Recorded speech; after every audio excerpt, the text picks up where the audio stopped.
1991년 가을 미국 기독교 지도자들이 러시아를 방문했습니다.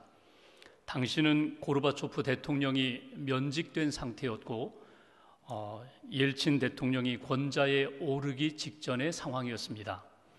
어려운 상황에 미국의 기독교 지도자들이 러시아를 방문하여 러시아의 각계각층의 지도자들과 대화를 나누는 시간이 있었습니다. 그때 한 언론인, 문학 잡지 편집인으로 알려진 한 언론인이 미국 지도자들에게 했던 이야기가 자료에 남아 있습니다. 당신들이 러시아에 와서 이렇게 기도해주고 도와주어서 감사합니다. 당신들이 보거니와 우리나라의 문제가 여러 가지 있음을 여러분들도 발견했을 것입니다. 그런데 내가 보기에 우리나라의 문제는 먹을 양식이 부족한 것이 아니라 생각할 거리가 없다는 것이라고 그 언론인은 그렇게 이야기했습니다. 지금 우리의 문제가 무엇인지, 우리의 문제를 위하여 우리가 어떤 생각을 해야 하는지 그것이 결여되어 있다는 것입니다. 그러면서 이런 이야기를 합니다. 당신들이 이 땅에 와서 우리들에게 몇 가지를 제시해 주셨는데 그 제시해 주신 것이 정답입니다. 그러면서 이런 이야기를 합니다. 우리나라의 도덕성과 희망과 믿음을 제시해 주신 것 너무나 감사합니다. 우리가 기초가 흔들려서 우리가 미처 생각하지 못하고 우리가 어디에서부터 시작해야 할지 모르고 있을 때 믿음과 희망에 대하여 제시해 주신 것, 그것이 우리에게 가장 필요한 것입니다. 그 언론인은 통찰력을 가지고 정말 우리나라의 문제는, 당시 러시아의 문제는 경제의 문제나 정치의 문제가 아니라 영적인 문제에서 해결을 얻어야 된다고 그는 판단했던 것입니다. 아놀드 토인비 역사학자가 쓴 역사의 연구라는 책이 있습니다.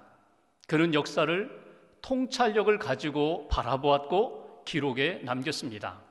그는 종종 이런 이야기를 했습니다. 모든 역사는 껍질을 벗기고 핵심으로 파고 들어가 보면 결국 영적인 것이다. 세계 역사를 보면 세계 역사마다, 시대마다 다 문제가 있었습니다.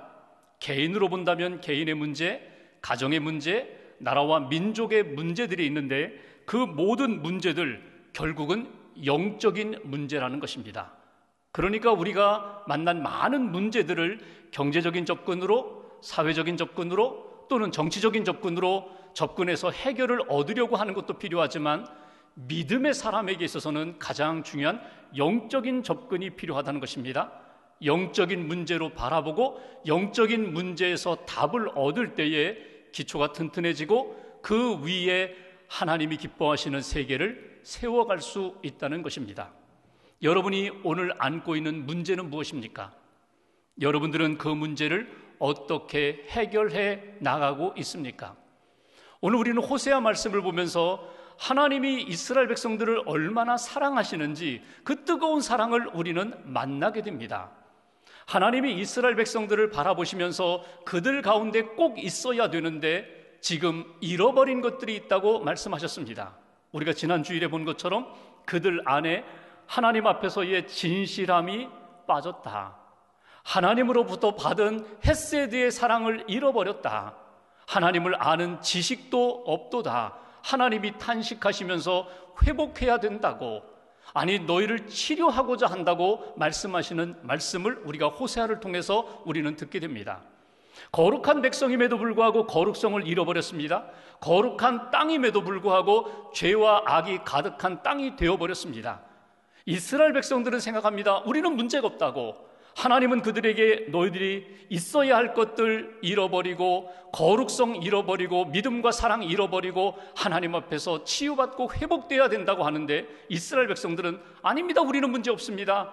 하나님의 치유하심과 하나님의 회복하심에 대하여 관심 갖지 않는 이스라엘 백성들을 우리가 만나게 됩니다. 오늘 이 말씀을 통하여 내게 있는 문제는 무엇인지, 영적으로 바라볼 때에 내가 오늘 하나님 앞에 치유받아야 할 문제는 무엇인지, 나는 어떻게 하나님의 치유하심을 받게 될 것인지 오늘 말씀을 통하여 여러분 자신이 하나님의 음성을 듣고 하나님의 치유하심을 받는 은혜가 있기를 주님의 이름으로 기원합니다. 본문 1절 말씀을 봉독하겠습니다. 1절 제가 봉독합니다.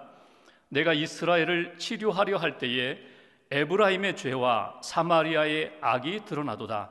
그들은 거짓을 행하며 안으로 들어가 도둑질하고 밖으로 떼지어 노략질하며. 2절 함께 봉독합니다. 내가 모든 악을 기억하였음을 그들이 마음에 생각하지 아니하거니와 이제 그들의 행위가 그들을 애워싸고 내 얼굴 앞에 있도다. 아멘. 하나님 얼굴 앞에 그들의 모든 행위, 그들의 마음, 그들의 영적인 상태가 다 드러나고 있다는 것입니다. 하나님이 보실 때에는 안팎이 다 죄와 악으로 가득 차 있어요. 거룩하지 못해요. 사랑하지 못해요. 그래서 하나님이 그들을 치료하시고자 하는데 2절 말씀 보십시오. 중반부에 이런 표현이 있습니다. 그들이 마음에 생각하지 아니하거니와. 하나님의 마음과는 동떨어져서 전혀 자신들의 영적인 상태를 생각하지 아니하고 하나님의 마음도 생각하지 아니하고 하나님이 원하신 뜻도 붙잡지 않는 그런 상태가 되어버렸다는 것입니다. 오늘 그들은 생각합니다. 우리는 문제없어. 우리는 괜찮아. 우리는 하나님 없이도 얼마든지 살아갈 수 있어. 그렇게 병든 상태에 대하여 하나님은 치료하시고자 하는데 그들은 무관심하다는 것입니다. 아무 생각이 없다는 것입니다. 하나님의 치료하심에 대하여서도 관심 없고, 아니 오히려 하나님이 다가오셔서 너희들에게 문제는 이것이다, 너희들은 이것을 잃어버렸어 라고 지적하시는데도 전혀 하나님의 치료와 회복에 대하여 거부하는 그런 이스라엘 백성들의 신앙의 모습을 우리가 만나게 됩니다. 여기에서 우리에게 주시는 첫 번째 신앙적 교훈이 있습니다. 하나님 앞에서 나의 문제를 생각해야 한다는 것입니다. 하나님 앞에서 하나님의 눈으로, 하나님의 마음으로, 하나님의 말씀으로, 성령님의 역사로 나의 영적인 상태가 어떤 상태인지, 내게 어떤 문제가 있는지, 하나님 앞에 부끄러운 것은 무엇인지 정직하게 나의 문제를 바라보고 생각하고 인정할 때에 하나님의 치유하심과 회복하심의 은혜를 만날 수가 있다는 것입니다. 여러분, 왜 이스라엘 백성들이 자신들의 문제에 대하여 생각하지 않았을까요? 왜 자신들의 문제에 대하여 자꾸 회피하고 묵상하지 않고 하나님 앞에 진실하게 자신을 돌아보지 않았을까요? 오늘 2절 말씀에 보면 이런 표현이 있습니다. 그들의 행위가 그들을 둘러싸고 있기 때문에. 그들의 악한 행위가 하나님을 보지 못하게 합니다. 하나님의 음성을 듣지 못하도록 가로막고 있다는 거예요. 그들의 행위입니다. 누가 방해하는 것도 아니고 그들이 하나님 앞에 짓고 있는 죄 때문에, 그들이 생각하고 있는 악한 생각 때문에 하나님을 보지 않고 하나님의 음성을 듣지 않고 눈 막고 귀 막고 그냥 나는 문제없어, 나는 평안해, 나는 잘 살고 있어, 이렇게 스스로 다독이면서 살아가는 그들의 영적 상태, 문제가 있다는 것입니다. 왜 하나님 앞에 자기의 문제를 드러내지 않을까요? 하나님은 다 알고 계시는데, 다 기억하고 계시는데, 다 보고 계시는데 우리는 왜 자꾸 감추고 숨기려고 할까요? 그 죄에 대하여 내가 인정하고 드러내면 부끄러우니까, 수치스러우니까, 하나님 앞에서 나 자신의 죄를 인정하고 싶지 않으니까, 사람들 앞에 전혀 문제가 없다고 이렇게 살고 있는데 내가 죄인이라는 것 인정하고 싶지 않은 우리의 본성 때문에 나의 행위로 모든 것을 둘러싸고 가로막아서 나 스스로 문제없다고 안위하면서 살아가는 우리의 현재 영적 상태. 이미 호세아 5장 4절에 하나님이 여러 번 말씀을 주셨습니다. 그들의 행위가 그들로 자기 하나님에게 돌아가지 못하게 하나니, 너희들의 그 걸림돌, 영적인 회복의 걸림돌이 다른 곳에 있는 것이 아니라, 다른 사람이나 환경에 있는 것이 아니라 너 자신에게 있다고. 너 자신이 자꾸 하나님 앞에서 영적으로 진실하게 회복되는 것을 방해하고 있다고, 걸림돌이 되고 있다고. 그러니 이 모든 것들을 다 내려놓고 하나님 앞에 진실하게 서고 너 자신의 문제를 인정하라고 하나님이 말씀하시는데, 그 말씀에 대하여 무시하며 살아가는 이스라엘 백성들을 만나게 됩니다. 여러분, 오늘날 우리들의 문제가 무엇입니까? 나의 영적인 상태가 무엇입니까? 여러분, 우리 자신이, 우리 가정이, 우리 교회가, 우리 민족이 하나님 앞에서 나 자신에 대하여 진실하게 바라보고 고민도 하고 기도도 하고 회복을 위하여 몸부림치지 않는 한 우리는 결코 회복되지 못합니다. 변화되지 못합니다. 새로워질 수가 없습니다. 그래서 먼저 오늘 주시는 말씀은 나 자신에 대하여 정확하게 믿음의 눈으로 하나님의 마음으로 바라보라는 거예요. 나 자신의 문제를 생각하라는 거예요. 내가 얼마나 하나님 앞에서 죄악이 가득한지, 하나님 앞에서 얼마나 거룩성을 잃어버렸는지 정확하게 바라보는 믿음의 사람이 되라고. 심지어는 하나님 앞에서 신앙생활하면서 곧잘 우리의 생각 가운데 이런 생각이 스쳐갈 때가 많아요. 하나님, 저 그냥 놔두세요. 하나님, 저한테 관심 갖지 마세요. 자꾸 간섭하지 마세요. 그냥 놔두세요. 제가 알아서 살겠습니다. 제가 알아서 하겠습니다. 여러분, 이런 오만함이 어디 있어요? 이런 교만함이 어디 있어요? 그만큼 우리의 심령이 황폐해졌다는 증거가 되거든요. 하나님을 의지하고 하나님을 만나고 날마다 하나님 앞에서 나의 삶을 조명해 보아야 할 우리의 인생이 하나님 없이도 살 수 있다고, 하나님 나 그냥 놔두시라고 무관심으로 살아가는 우리의 현재의 모습, 이 모습을 정직한 눈으로 바라보고 하나님 앞에서 하나님, 제 삶에 문제가 있습니다. 하나님, 제 심령에 문제가 있습니다.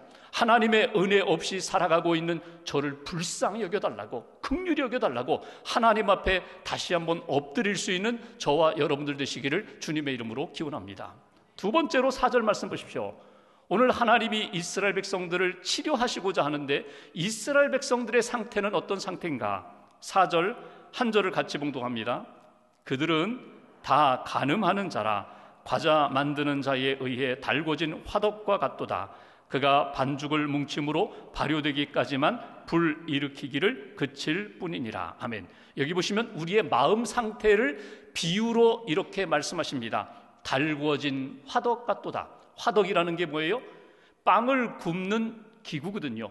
불을 지펴서 뜨겁게 달궜습니다. 그리고 거기에 밀가루 반죽, 발효된 반죽을 집어넣으면 거기에서 빵이 구워져 나오는 화덕입니다.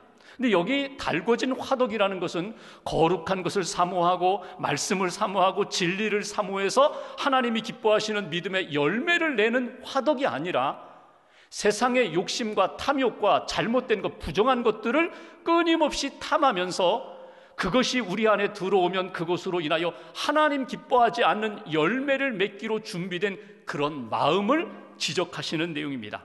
죄 지을 준비가 되어 있는 그런 마음, 너희의 마음의 상태가 달궈진 화덕과 같도다. 8절 말씀 보실까요? 우리의 삶의 모습은, 생활은 어떤가? 8절 한 절 같이 봉독합니다. 에브라임이 여러 민족 가운데에 혼합되니 그는 곧 뒤집지 않은 전병이로다. 혼합되었다는 거예요. 거룩한 백성, 하나님의 백성으로 순수한 믿음의 길을 걷지 아니하고 이방인들과 다른 민족들과 영적으로 혼합되었다. 이것을 어떻게 비유했는가 하면 뒤집지 않은 전병과 같도다. 여러분, 전병이라는 것은 하나님 앞에 드리는 떡입니다. 그런데 여러분, 전 부쳐보셨잖아요.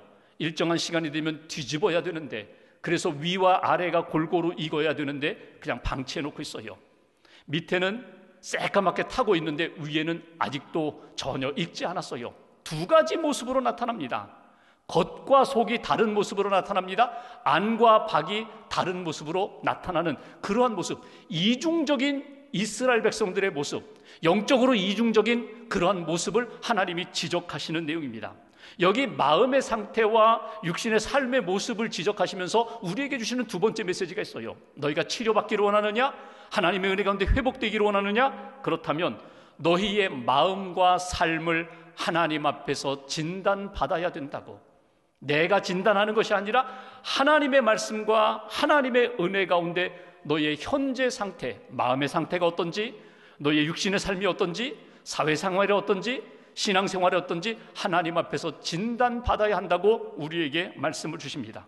여러분, 우리의 마음이 오늘 이스라엘 백성들의 삶의 모습처럼 욕심과 욕망으로 달아올라 있지는 않은지, 우리의 삶이 뒤섞여서 거룩한 믿음의 길, 하나님이 원하시는 깨끗한 마음과 믿음으로 하나님을 섬기지 못하고 혼합되어서 그렇게 신앙생활하고 있지는 않은지 다시 한번 점검하고 진단받아야 한다고.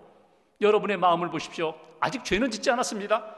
그런데 죄 지을 준비로 되어 있어요. 뜨거운 마음이 있어요. 뜨거운 가슴이 있어요. 근데 하나님을 위한 열정과 마음이 아니라 세상을 향한 마음이에요. 욕심이 가득한 마음이에요. 그리고 언제든지 들려오는 것, 내 안에 다가오는 것, 그것을 품고 죄를 잉태하고 죄의 열매를 맺으려고 하는 그런 마음의 상태는 아닌지. 여기 보시면 달궈진 화덕이라고 했는데 3절과 7절 말씀을 보시면 우리의 겉과 속이 이렇게 다르다는 거예요. 3절, 우리의 겉은 사람들을 기쁘게 합니다. 지도자들을 기쁘게 해줍니다. 근데 속은 7절에 보시면 삼킨다, 엎드러지게 한다, 엎어버린다는 거예요. 그러니까 두 가지 마음이 있어요.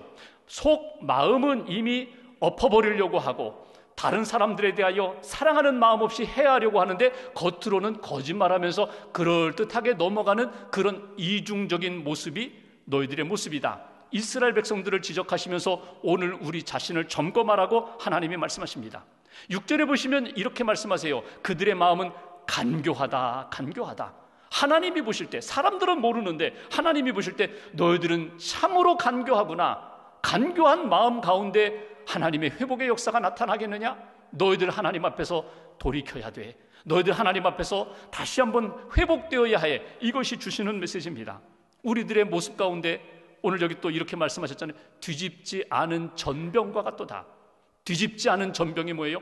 이중적인 신앙생활이거든요. 그러니까 하나님 앞에 드려야 할 이 전병인데 하나님 앞에서 두 가지 모습이 있어요. 이건 드리지도 못하고요, 나중에 먹지도 못해요. 새까맣게 탔어요. 위에는 전혀 익지 않았어요. 여러분, 이 모습이 어떤 모습일까요?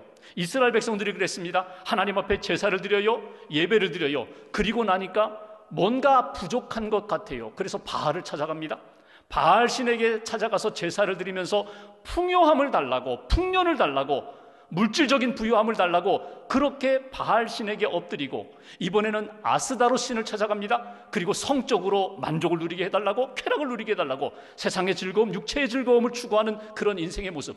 그리고 나서 다시금 성전에 돌아와요. 그리고 하나님 앞에 다시금 제사를 드리는 모습. 하나님이 보실 때 가증하다는 거예요. 왜 너희들이 두 가지 모습을 가지고 두 가지 신앙생활을 하고 있느냐? 하나님 앞에 순수한 믿음의 삶이 되어야 되는데, 하나님만 붙잡아야 되는데. 9절 말씀 보실까요? 하나님이 이렇게 말씀하십니다. 9절 제가 봉독합니다. 이방인들이 그의 힘을 삼켰으나 너희들이 이방인들과 교제하며 너희들의 영적인 힘을 다 잃어버렸으나 알지 못하고 백발이 무성할지라도 알지 못하는도다. 백발이 무성하다는 이야기 뭡니까? 원래는 검은 머리였어요. 그런데 하나씩 둘씩 이방 문화와 이방 신에게 절을 하면서 영적으로 오염되기 시작하니까 나중에 검은 머리, 흰 머리가 다 섞여버렸어요. 백발이 돼버렸어요. 그럼에도 불구하고 내가 얼마나 오염됐는지, 타락했는지 느끼지 못하는 상태가 돼버렸다는 거예요. 하나님이 주시는 메시지는 무엇입니까? 하나님의 사람은 오직 하나님만 연결되어 하나님만 붙잡고 살아갈 때 영적인 힘을 얻고 거룩함의 능력으로 이 땅을 회복시키며 살아갈 수 있는데, 너희들이 오염되었다. 마음이 오염되었다. 삶이 오염되었다. 사사기에 보면 삼손이라는 사사가 있습니다. 들릴라에게 빠졌죠. 들릴라에게 빠지고 난 다음에 하나님과의 관계가 멀어지게 되니까 결국은 어떻게 돼요? 머리카락 잘리고 힘 잃어버리잖아요. 여러분, 머리카락 잘리기 전에 힘 잃어버리기 전에 하나님과의 관계가 멀어지면서 이방 문화와 이방 여인과 함께하면서 이미 그는 거룩성을 잃어버리고 하나님의 능력을 잃어버렸어요. 그럼에도 불구하고 자기가 영적인 힘을 잃어버렸다는 것조차도 느끼지 못하고 사는 그 삼손처럼, 이스라엘 백성들처럼 되지 말라고, 깨어서 너희 자신들을 다시 한번 바라보라고, 하나님 앞에서 선명한 신앙생활을 하고 있는지, 투명한 신앙생활을 하고 있는지, 교회에서의 신앙의 모습과 밖에서의 모습, 가정에서의 모습과 직장에서의 모습, 어느 곳에 가든지 하나님의 신실한 모습으로 한 믿음, 하나의 신앙생활을 하고 있는지 너희 자신을 진단하고 점검하라. 이것이 우리에게 두 번째 주시는 메시지입니다. 그렇다면 하나님의 처방이 있습니다. 우리가 이렇게 병들었어요? 영적으로 오염되었어요? 죄와 악이 가득해요? 그때 하나님이 우리에게 무엇을 말씀하시는가? 7절 말씀 보겠습니다. 7절 한 절 같이 봉독합니다. 그들이 다 화덕같이 뜨거워져서 그 재판장들을 삼키며 그들의 왕들을 다 엎드러지게 하며 그들 중에는 내게 부르짖는 자가 하나도 없도다. 그들이 이렇게 오염되었는데, 그들이 이렇게 타락했는데, 영적으로 병들었는데, 여기 그들 중에는 내게 부르짖는 자가 하나도 없도다. 마땅히 부르짖어야 할 때인데, 마땅히 하나님 앞에 돌아와서 회개하며 하나님의 은혜를 구하여 할 때인데 그들이 부르짖는 자가 없도다. 하나님, 제가 왜 이렇게 타락했습니까? 하나님, 제가 안 그러려고 하는데 왜 이렇게 자꾸 반복된 죄를 짓습니까? 왜 이렇게 넘어집니까? 하나님, 저는 어떻게 하면 좋겠습니까? 어떻게 해야 제가 하나님의 은혜 가운데 회복될까요? 하나님 앞에 매달려야 할 때인데 전혀 매달리지 않는다는 거예요. 괜찮아, 문제없어. 이것이 바로 이스라엘의 문제라고. 여러분, 우리 자신이 어떤 상태인가? 혹시라도 아직도 뜨거운 정욕에 빠져 있는데 부르짖지 않고, 아직도 내 마음 가운데 혼합된 신앙생활에 젖어 있으며 타협하며 살고 있는데 문제없다고 기도해야 할 때에 기도하지 않고 안일하게 빠져 있지는 않은가? 오늘 세 번째 우리에게 주시는 메시지가 있습니다. 여러분, 지금이 바로 하나님 앞에 부르짖어 기도할 때라는 것입니다. 지금이 하나님의 은혜와 회복과 치유를 받기 위하여 하나님께 부르짖어야 할 때라는 거예요. 사람을 찾아갈 때가 아니고, 사람의 능력과 은혜를 구해야 할 때가 아니고, 오직 하나님께 집중하여 하나님께 돌아와 하나님께 매달릴 때라고, 하나님께 부르짖어야 할 때라고. 우리가 성경을 읽어가다 보면 11절에 하나님이 이런 말씀을 하세요. 이스라엘 백성이 어리석은 비둘기 같도다. 비둘기 같은 순결한 백성인데 어리석은 비둘기라는 건 뭐예요? 분별력을 잃어버렸다는 거예요. 그래서 11절 보십시오. 그들이 어디를 향하여가 누구에게 부르짖습니까? 여기 11절 보시면 지혜가 없어서 애굽을 향하여 부르짖으며 아수르로 가는도다. 애굽을 의지하고 아수르 의지하면은 살 것 같아요. 근데 결국은 어떻게 되나요? 그들이 아수르 의지하고 나아갔지만 아수르에 의해서 멸망을 당했습니다. 애굽을 향하여 부르짖는 이스라엘 백성, 여러분, 부르짖어야 할 대상이 분명히 하나님인데 하나님을 외면하고 세상을 찾아가고 사람을 찾아가고 힘 있는 사람 찾아가고 그런 나라 의지할 때에 결국 그들은 그물에 걸리는 새처럼 망하리라. 이것이 오늘 주시는 메시지예요. 하나님을 찾으라는 거예요. 시편 146편 3절에 보면은 우리에게 이렇게 말씀하십니다. 너희는 도울 힘이 없는 인생을 의지하지 말라. 너희를 진정으로 도우실 분, 너희를 치유하실 분, 너희를 구원하실 그분을 찾아가라. 그분에게 부르짖으라. 그분에게 매달리라. 그러면 하나님이 우리의 삶을 치료하시고 회복시켜 주시리라. 오늘 말씀을 묵상하면서 그런 생각을 해봤어요. 내 영적인 상태가, 내 지금 신앙생활의 모습이 뒤집지 않은 전병이라면, 지금 바닥은 다 탔어요. 먹지도 못해요. 상처 입었어요. 죄로 가득해요. 근데 위에는 멀쩡한 것 같아요. 뒤집지 않은 전병이라면 어떻게 해야 돼요? 뒤집어야 됩니다. 뒤집어야 돼요. 이게 회개예요.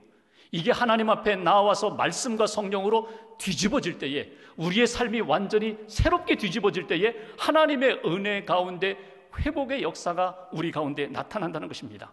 이중적인 신앙생활, 하나님 앞에 전혀 문제없는 것 같이 그렇게 오만함으로, 교만함으로 살았던 우리의 이중적인 신앙생활을 하나님 앞에서 뒤집어서 회개할 때에 하나님의 은총의 역사를 만나게 된다. 여러분, 한 주간 동안 하나님 앞에서 딱 한 가지 기도 제목 가지고 한번 매달려 보세요. 우리 안에 많은 문제들이 있죠. 정치, 경제, 사회 문제, 정치, 경제, 사회, 문화, 가정의 문제도 있고 자녀의 문제도 있고 많은 문제들이 있는데 조금 더 깊이 들어가 보세요. 그 모든 문제의 근원이 어디 있는가? 영적인 문제입니다. 내가 하나님과의 관계가 바로 세워져 있는가? 하나님의 사랑 가운데 살고 있는가? 하나님의 말씀 가운데 살고 있는가? 주의 은혜 가운데 감사하며 살고 있는가? 영적인 문제로 들어가서 한 가지 문제 붙잡고 하나님 앞에 매달려서 일주일 동안만 한번 매달려 기도해 보십시오. 그리고 기도하는 가운데 우리 안에 회개의 영도 주실 것이고 회복의 역사도 주님께서 만들어 주실 것입니다. 그 은혜 가운데 하나님 앞에 다시 한번 회복되어서 믿음의 사람으로 하나님 영광에 쓰임받는 그런 인생으로 다시 한번 출발할 수 있기를 주님의 이름으로 기원합니다.